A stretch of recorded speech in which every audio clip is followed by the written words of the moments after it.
O texto que vou ler é un poema de Darío Xancabana, correspondente ao seu libro de poemas Amor e Tempo. Darío Xancabana é máis coñecido pola súa prosa, pero para mí un autor de referencia, e por cambiar un pouco vou ler un poema del que penso que máis é a súa faceta máis descoñecida. Non ten título, comeza así.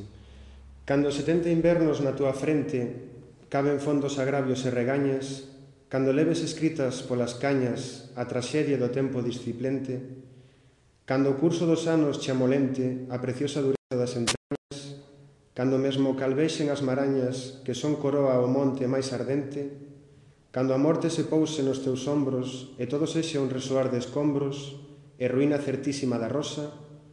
se eu sigo por aquén, amarei tanto a túa decadencia, o teu quebranto, pensándote fermosa.